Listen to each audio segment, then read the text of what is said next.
Hi, my name is Alexi Pukanigan, and we're balling today, tomorrow, most definitely yesterday.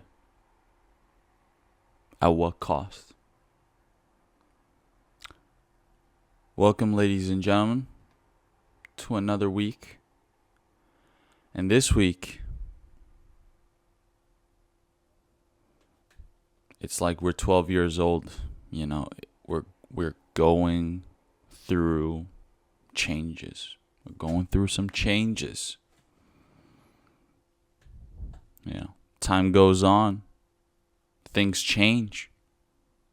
You know, we don't always want change, but change is inevitable, right?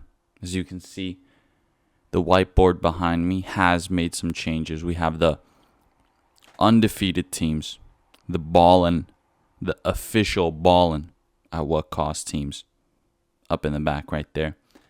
And then we have the beautiful Singapore Grand Prix circuit that's coming up this weekend. So let's talk about F1. Let's talk about F1. Because McLaren overtakes Red Bull to take a lead in the Constructors Championship. We're going through changes, ladies and gentlemen. Red Bull has been winning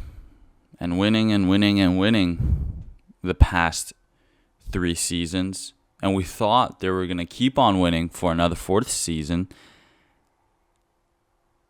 But finally, the lead has changed. Times have changed. We're going through changes.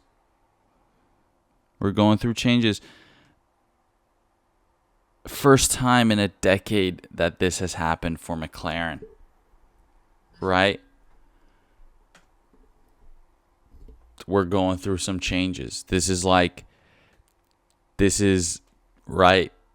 McLaren, let's just say they were that one kid, that one guy in the class, you know, during adolescent years, just never hit the growth spurt, right? Was always struggling. All the girls, all the other guys seemingly grew taller. McLaren has just been there, even though it's expected for them to be the tallest in the class, but somehow that growth spurt is just it's not hitting for McLaren. Now it finally has, and it's hit like a goddamn truck. Now McLaren, they got the clearly the best car. And this is the change they needed. This is the change maybe F1 needed. Right? We don't want to see another 7-8 years of dominance through Red Bull like beforehand with Mercedes. We don't want that. We want to go through some changes, right? We're also getting through some changes when it comes to teammates. I feel like in the modern era, it's been very clear that for most teams, there's a number 1 driver and then there's a number 2 driver. It's not equal. Now even the top teams are equal. Look at Oscar Piastri. Oscar Piastri. Oh my God, this guy's a legend.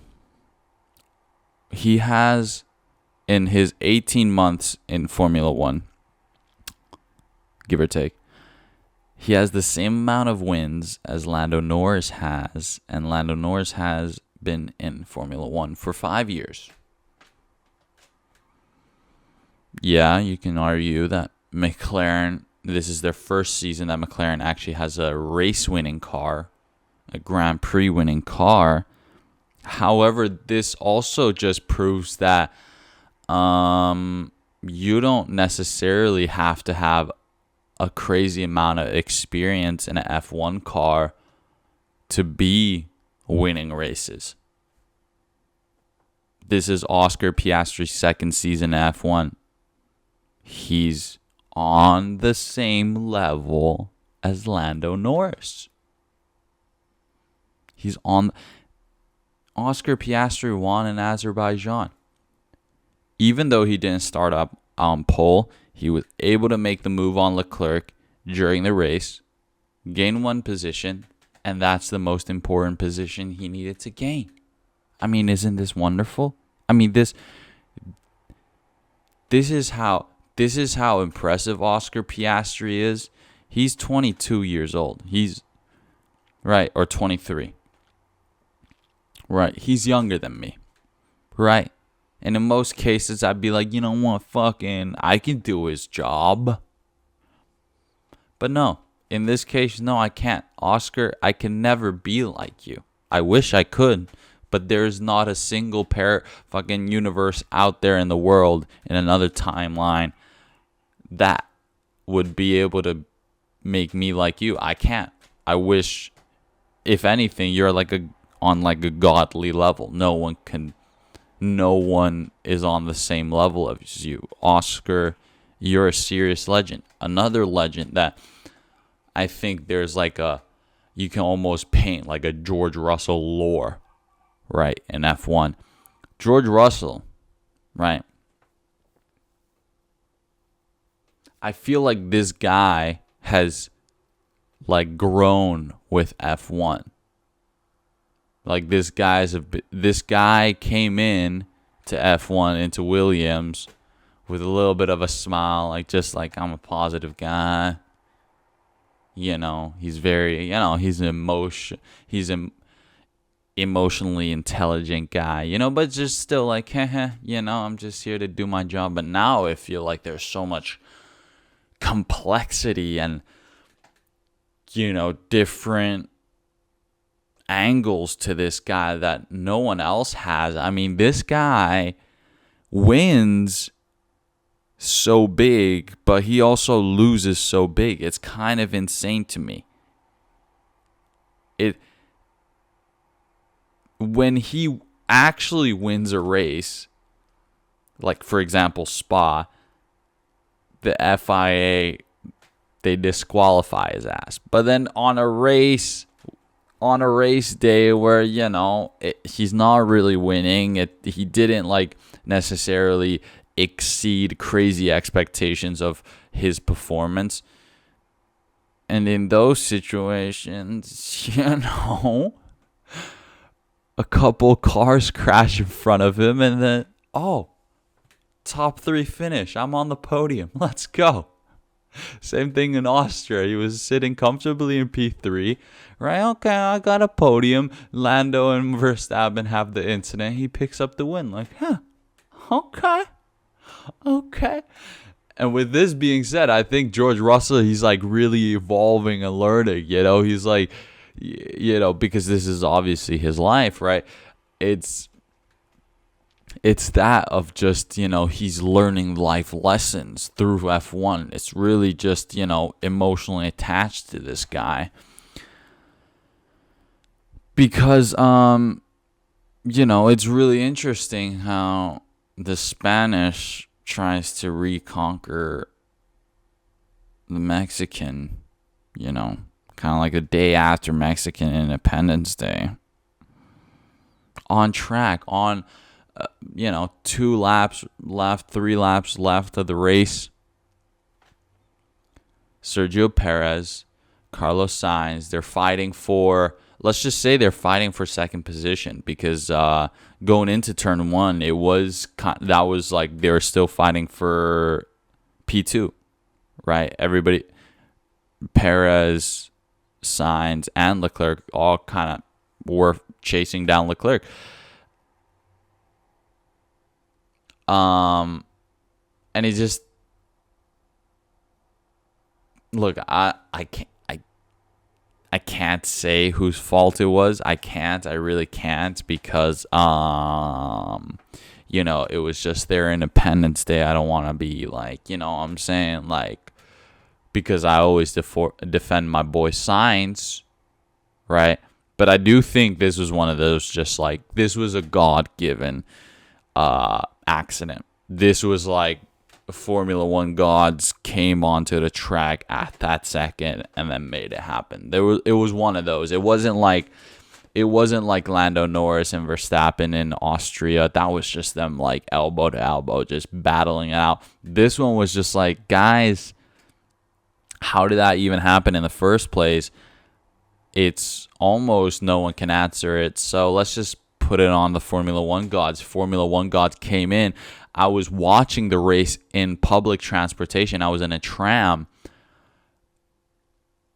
And, now I really know what it's like to to feel like one of those homeless people that's schizophrenic and stuff in public. That's what I was like. I was going like, ah, ah, ah, ah, ah.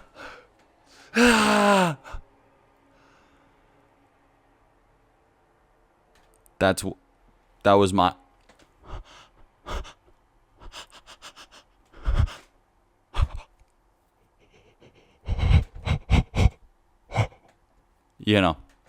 that's what it was. That's what it felt like. That's what it was in the moment.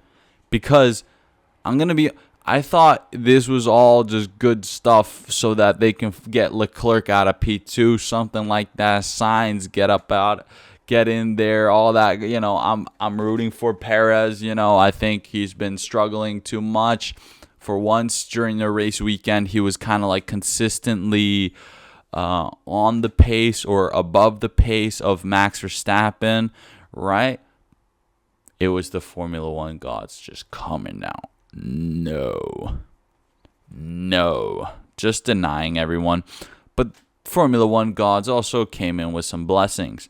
Franco Colapinto and Oliver Bearman score points in their second Grand Prix in F1, which is also incredibly impressive from both of these young bucks that will be in Formula One next season. No, Franco might not be. Franco's just, there for now. But still, amazing job. Like, seriously amazing considering, we've had a couple young bucks. We've had Logan Sargent. We have Joe Gunyu that haven't necessarily been able to produce the performances we were expecting them to perform. So the fact that Franco Colapinto and Oliver Bearman, they come in, bring that intensity, bring out the competitiveness, and they both score points in their second race day. It's pretty amazing. Of course, there was hint of luck there, hint of Formula One gods, but Franco very impressive after struggling through Monza, and Oliver just more and more proving why he got a seat in F1 next year. And I'm sure that if the Haas keeps on going through some advancements through this season all the way to next season, then Haas is looking kind of fun. They're fun now. Look at that. So that was kind of the gist of Azerbaijan. It was one of those races where otherwise you should have really gone a regular race weekend, regular kind of ups and downs, but no, Formula One guys came down on racing day. Boom. Dropped that incident on us, dropped a whole lot of stuff on us, and we dealt with it. And now we go into another street circuit, which I really like because we have a variance, right? Azerbaijan is a street circuit, but it's mostly like 90-degree angles, and it has that very long straight, of course. Singapore, lots of turns, slow speed turns as well, and just very technical. And I genuinely think this is the slowest track we will have for the rest of the season. So downforce is what I'm trying to say right here, which really gives Red Bull a better chance, in my opinion. Right. If anything, my God, that's like the deepest sigh I could have if anything,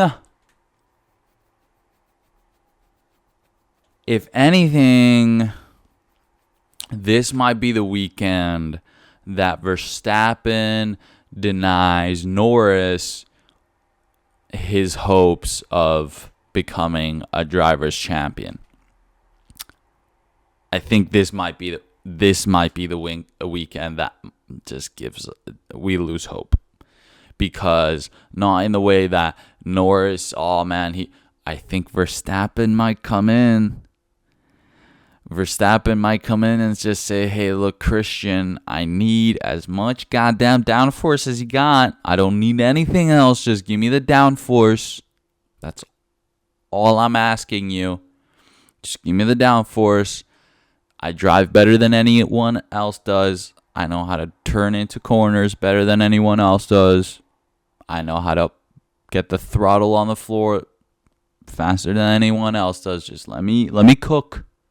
Verstappen's going to be like, just let me cook for the whole weekend, because I think he knows that if he could just one race do better than Verstappen, if Verstappen knows that one race, right, and this would be so that there would be 7 races left, I think, yeah, if he could just do that, then I think he knows that his job has been complete. Like, he's done everything, right? Because it's not like McLaren are gonna slow down on the faster tracks. So Constructors Championship, maybe Verstappen could give up on that dream, even though, Red Bull are gonna be on them about the points. However, now it's all about Verstappen. All right, so I think it is 7 races to go. 1, 2, 3, 4, 5, 6, 7. Yes, 7 races to go. And if you were to look at all these races that we have left, we have U.S. and Austin. We have Mexico, Brazil, and then we have Las Vegas, Qatar, Abu Dhabi. This might be the last one where Verstappen could still take it, where Verstappen could still have a very decent race weekend, and which scares us, because as of right now, I'm sure there's a lot of us. I'm sure myself too. We're like, but Norris still has a chance. But I think Verstappen's gonna give every single drop of his effort into this race weekend. He knows that his car is more favorable to perform better than the McLarens or the Ferraris in this circuit rather than any other circuit that's left for the season. So he's got to cook. And you know what? It's just very interesting because McLaren and Ferrari, right, they're the ones who are kind of on top right now. And in a way, Ferrari might be fighting for the Constructors Championship as well. They're at the very least trying to overtake Red Bull to become second place in the Constructors Championship. And it's just, in my opinion, it is a little bit hilarious how it takes 2 car manufacturers, luxury and sports car manufacturers, to put in like years of effort to try to overtake a energy drink company in a motorsport. So, McLaren and Ferrari, what I'm really trying to say is Verstappen's going to give his all. Red Bull's going to give their all. But you guys got to do more. You guys got to show that you guys got more. You guys simply have more to offer than Red Bull does. So that's what I'm saying for this weekend. It's still Ferrari versus McLaren for who's on the very, very top. And for the race especially, I think whoever manages their tire is going to be the best, is going to be the winner. It's nothing to do with a raw speed. on race day in Singapore. It's all about who can just ease those tires in and give it more life. And with that being said, with all this being said, you know what? I'm going to change this. I was going to say Leclerc for pole position because he is always Mr. Saturday, because he is seemingly that guy. But after further review, I think pole position is going to be Verstappen's last one of the season. Verstappen is going to be in pole position, right? But the simple race pace, right? And then the strategy, and just because my boy won there last year and he was the only non-Red Bull car last year to win a race, right, in a Ferrari, I'm saying he's going to do it again. This is his track. He perfected it. He executed perfectly last year. He's going to do it again this season. Sainz is going to win it. And we can take that off after the weekend then. Sainz is going to win in Singapore 2 years in a row. That's the F1 world for you. Now, NFL, finally to the NFL. Singapore we had over there. You see how technical it is. Now let's look at these beautiful logos right here, right? Now let's because last year it has begun, right? Last week it was the first week. Regular season began. It was just all about us taking it in, right? Okay, here we go, back into the gist of things. But it's all the real beauty. You know what? The real beauty. The real beauty is in week 2. That's where the magic happens. Because look at this magical stuff. I can only say this with magic also intertwined, because otherwise you wouldn't believe me. Raiders upset the Ravens in week 2. Yes, you did not hear that right.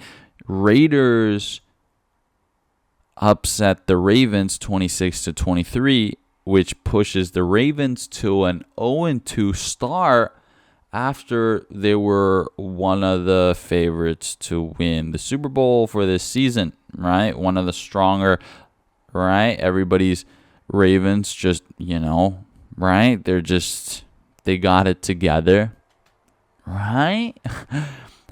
Next up, Saints upset the Dallas Cowboys 44-19.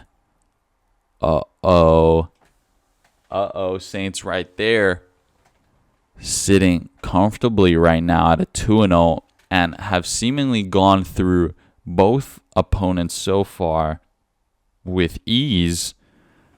New Orleans really bringing it to you, really trying to be in the Super Bowl in their hometown. Vikings upset the 49ers. Yeah,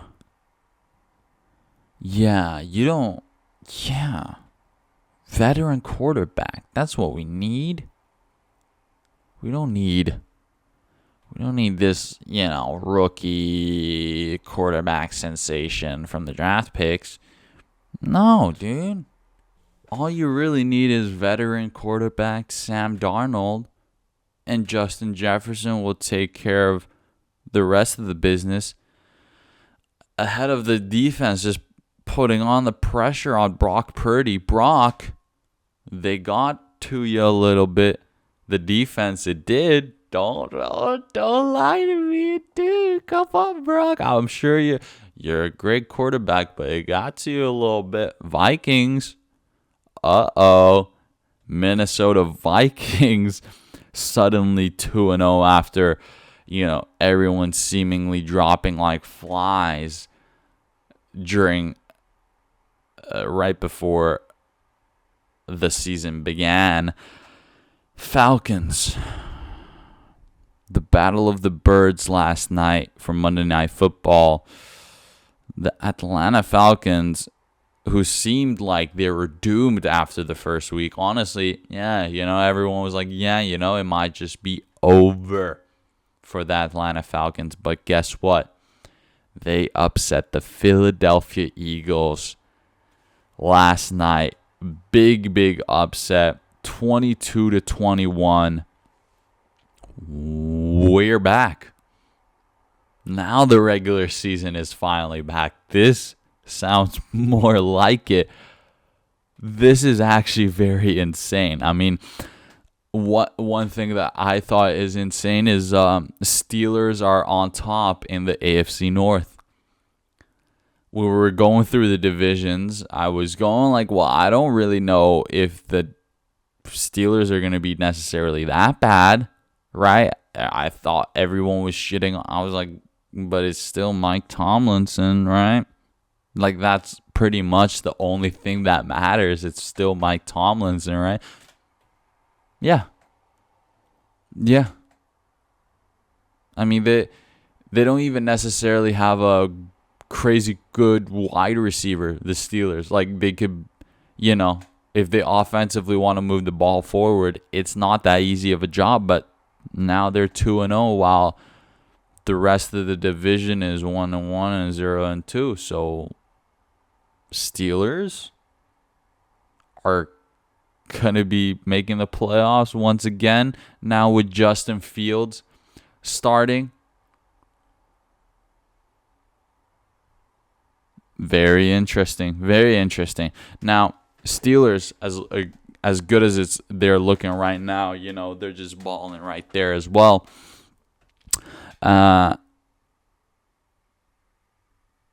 There's a few teams that are not up here, quite the opposite, that I think at this point we should voice slight concerns.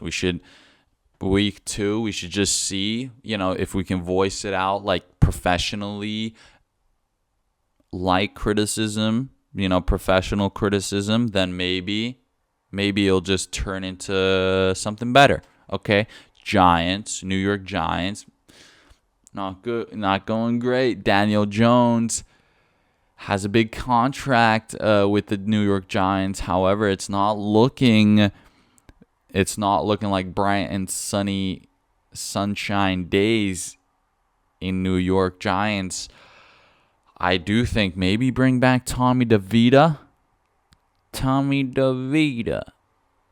I think that wouldn't be the end of the world. Jaguars, another team, and this is just because I thought they were going to be really good. I thought they were going to be quite strong, actually, and now Jaguars are not looking like Jaguars, and Panthers as well. What is going on, guys? So Giants, Jaguars, and Panthers, literally, like, you just think about, not even as a franchise, if you were called a Giant, right, and you're a Jaguar and Panther, shouldn't you be doing like a little something, right? Just because that's like your whole team. Like if you're a Panther, like if you're a Jaguar, you should be doing something, right? Look, Jaguars, they're doing a little something. Maybe they're just falling short. Panthers, it's going kind of bad that, now they switched out. They switched out their young quarterback that they drafted last year. Now Andy Dalton, veteran quarterback, he's going to be starting for the Panthers in week 3. I'm just slightly concerned. Jaguars too, I'm slightly concerned. You guys have great. Trevor Lawrence is great. He has a very accurate, powerful arm. At least the years before, I feel like the receiving group was insane.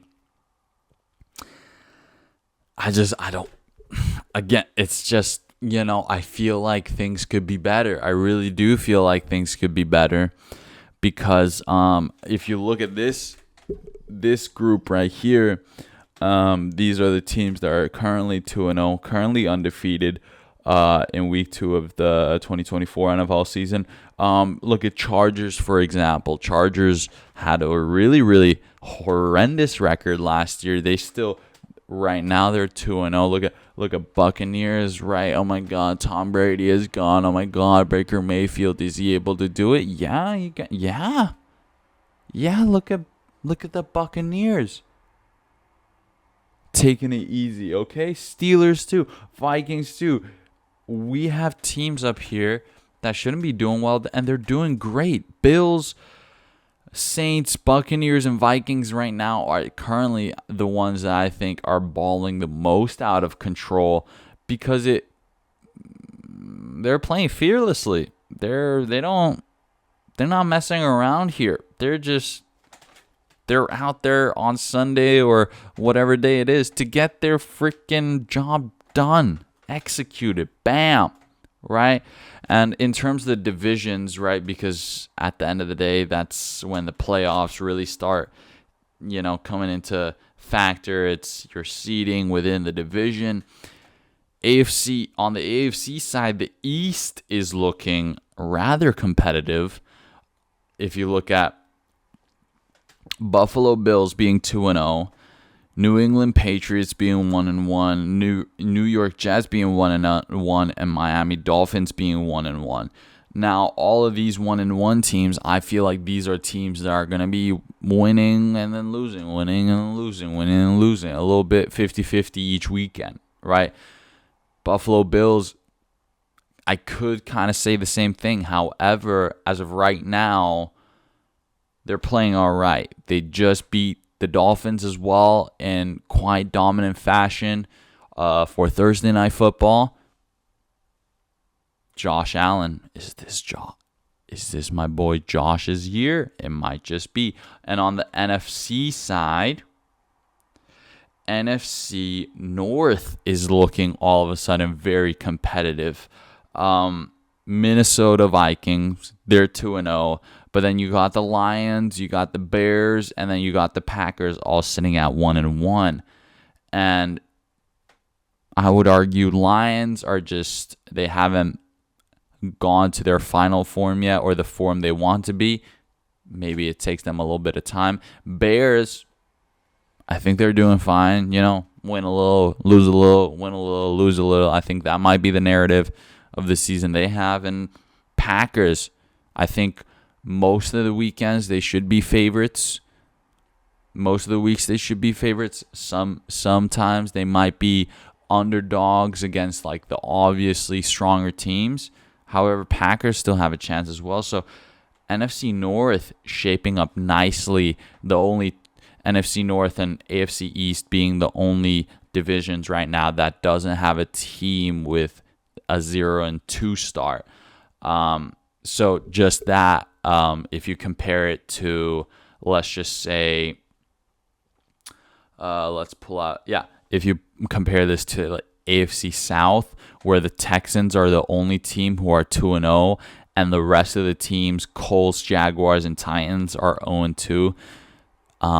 Think about it. It's going to be only week 4. After week 4, they might be, if it goes bad for Texans, they might be on the same percent of whatever the percent is. I forget the percent, 0.5, right? That's why I got to point it out there, because we got to look ahead. We got to predict, right? We got to, and let's just real quick recap what was on fire the past weekend, who were absolutely killing it. Well, it was the Cardinals, I think, offensively the past week that were balling. They were balling, man. What was the cost?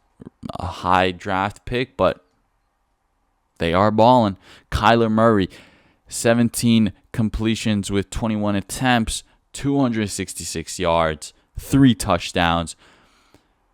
and the rookie to do a lot and finally be able to pop out and prove himself and his abilities. Marvin Harrison Jr., 4 recorded catches, 130 yards, 2 touchdowns. That sounds like Ballin to me. The defense of the week. Well, I got to give it to Buffalo Bills because they're so good at what they do that without being aggressive at all, they can still knock a motherfucker out.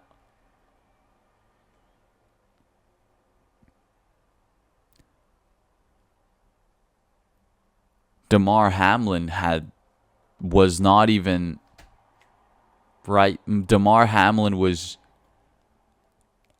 not gonna tackle Tua Tagovailoa whatsoever. I guess the defensive pressure just got to him. Because if we're thinking like athletically, that was not the best play from Tua. Right? So when people are saying that Tua Tagovailoa should consider retiring, he wouldn't consider retiring after that, after he made an own mistake and knocked his head out. It would be, if like a freaking, like a 6'8", 300-pound dude freaking, absolutely smushed you off the blitz and sacked your ass and then fucking knocked you the hell out. Then, I'd maybe consider retiring because, that's out of my control. But you think the guy's going to retire after making an honest personal mistake, individual mistake? That's just like I'm done because I'm shit. That's like giving up. Do you think athletes give up? No, seriously. What kind of no, really. No, really. He should retire if he cares about his health. I don't think any of these athletes care about their health. Like, if I'm really being honest. Because they're in this sport anyways, right? In a way, they give... Right. They're married to the game. I kind of take back what I just said, but what I'm trying to say is they're married to the game. Okay? You're married. You took an oath. Right? You're dedicated to this. And only this. There's no other sport to be cheating with. There's no, let me go play some flag football during the weekends, right? There's none of that. There's this and nothing else. And he's in a position where companies are willing to invest a lot of money in him. You think he's gonna just call it quits, file in the divorce papers? No. He's married to this game. He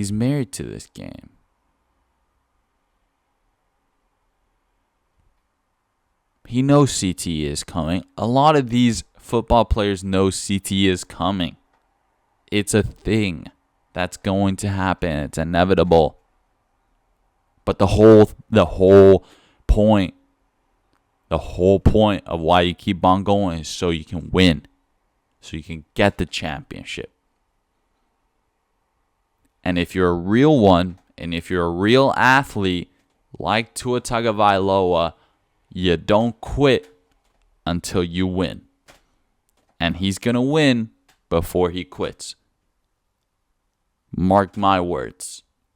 Because Tua is married to the game. Right. And anyone who's like, oh, he should retire. You're just jealous. You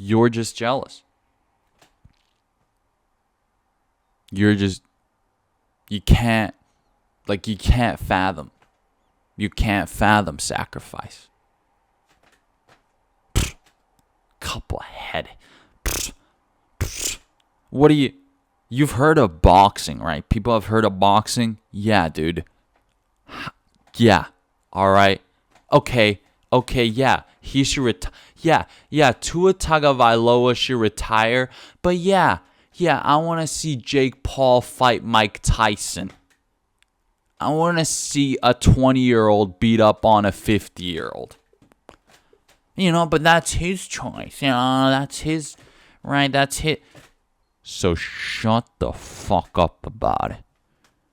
Tua is going nowhere. Mike Tyson is going nowhere because they're married to the game. Get out of here. Boom. All right, UFC. This is what I'm saying. People are married to this shit. Okay? This isn't. Ha ha. Oh my God. This is real. This is real life. This is real life. This is very real. This is absolutely real. UFC Noche, UFC 306, just went by the past weekend in the Las Vegas Sphere. It was Mexican Independence Day that Saturday, and Mexico wins. The Mexican people, they win at the end of Saturday. They win because Canelo won. Canelo wins, so it's fine. Canelo won, so it's fine. It's fine. It's all right, guys. There's nothing to be depressed over. And Mexicans know this. They were celebrating that night instead of being depressed, right? It was a bit of a shame. Right, UFC did an amazing job with the production, absolutely phenomenal. But, however, it just happened to be that the UFC gods, the MMA gods, they were not present that night because even though there were tons of matchups throughout the night, there were no huge, crazy performances. And especially when 8 out of the 10 fights were with a Mexican fighter, and only 2, unfortunately, were able to come out with a win. Raul Rosas Jr., right? He was the one that kicked off the whole UFC Noche. He took a decision win, and same as Ronaldo Rodriguez took a decision win as well. So those were the 2 Mexican fighters who actually held it down for Mexico in the Sphere that night. But I think the ultimate shout out has to go to Daniel Zellhuber versus Esteban Ribovics, which was the fight of the night. Which was awarded the fight of the night and was clearly the fight of the night. This was the ultimate highlight of the night, in my opinion, because it kind of showed the classic Mexican fighting mentality of they just never go down. They keep on pushing through it. That's what Daniel Zellhuber did. Handsome, tall bastard, I have to admit. And he was eating shots like crazy, but then he made it all the way out, just ducking and weaving, freaking just, And then, unfortunately, Esteban Ribovics was still able to get the split decision win. It was a split decision type of fight, and I do think Ribovics deserved this split decision win. However, you know what? I wouldn't have been necessarily disappointed in a draw, but I do think it was that close. It was back and forth 3 rounds of just constant trading. They were not defending themselves. They were just eating whatever shot they had to eat and then dishing it back out. It was absolutely insane. And for the co-main and main event, well, we got 2 title fights back to back, and this is when the UFC kind of just, they were fingers crossed that it went the way they did, they wanted it to go, but it just a little bit didn't. Valentina Shevchenko retains her flyweight title from Alexa Grasso. This was the trilogy. Third time they fought together. First time Alexa Grasso won. Second time it was a draw. And now Shevchenko gets the title back. And look, if she even defends it one more time, she's in the conversation with Amanda Nunes and Ronda Rousey for being one of the greatest female MMA athletes of all time. She's arguably already there, future Hall of Famer for sure, but adding more and more into the GOAT conversation, which is very rare at the end of the day for a female fighter to be in the GOAT conversation with a bunch of guy goats, right? So Valentina, shout out to you. Had to blow you a kiss because you're just wonderful. You spread such good energy. I love you. And Merab Divalishvili ragdolls the Sugar Show to become the new bantamweight champion, which no one was expecting. I wasn't expecting this. I wasn't. I said Sugar Show is taking this. I was like, no way, Merab closes the distance. No way. I think it was.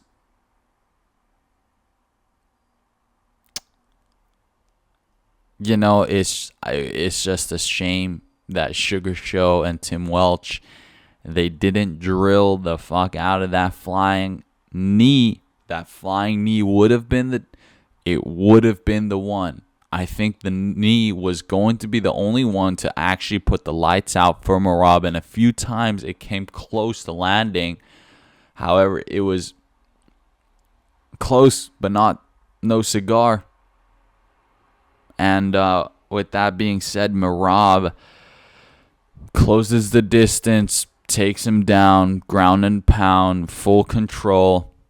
Most of the fight, most of the 25 minutes of fight time.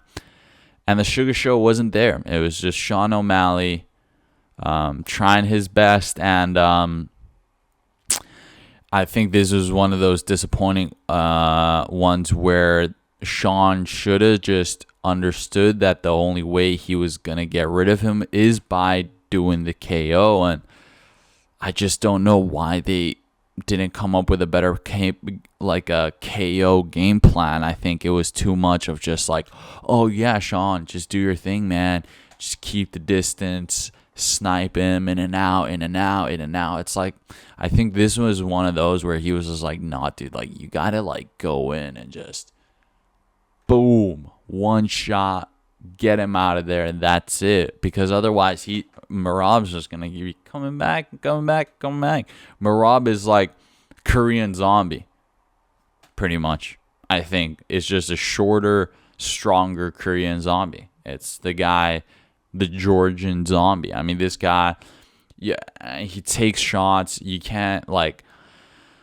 So, the Sugar Show has said now he's gonna be maybe away from the UFC for a while, and in a way I understand it. He was like on an unstoppable pace of fights to get to the bantamweight championship level.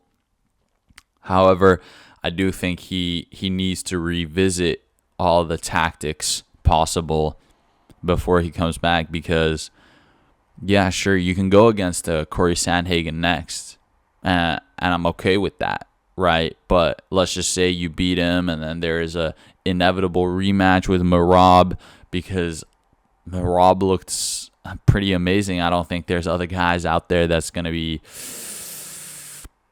causing Merab any big problems. So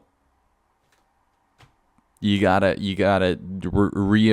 reinvent. And I mean, if he says he's gonna take time away from the UFC, then put that work in, man, because I want to see. I still think you're one of the best strikers, right? For smaller fighter. You just gotta keep on learning new ways to knock guys out and keep the Sugar Show going, okay? You're still young. The Sugar Show still has lots of seasons to go. So let's keep it going. Ladies and gentlemen, this weekend, Formula One, and we got football, week 3 up ahead. I mean, great matchups ahead. We have a great for Thursday night football with Patriots and Jets, right? As I was saying, NFC East getting competitive, getting everyone's in the mix there. Even the Bills. Colts versus Bears is an interesting one too. Colts, strong performances, but have fallen short 2 weeks in a row. Are they gonna? There's a bit of a risk of falling short 3 weeks in a row. That's a lot of catching up to do. Vikings and Texans going up against each other on Sunday night. So after this week, this guy is going to be erased away. Saints going against the Eagles.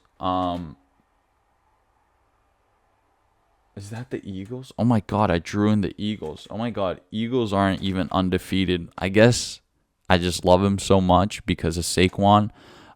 Even though Saquon might have cost the game last week. However, Saints as well, very interesting. This will truly show how strong these guys are and how weak the Eagles are, possibly how many holes do they have in their game. And Chargers versus Steelers.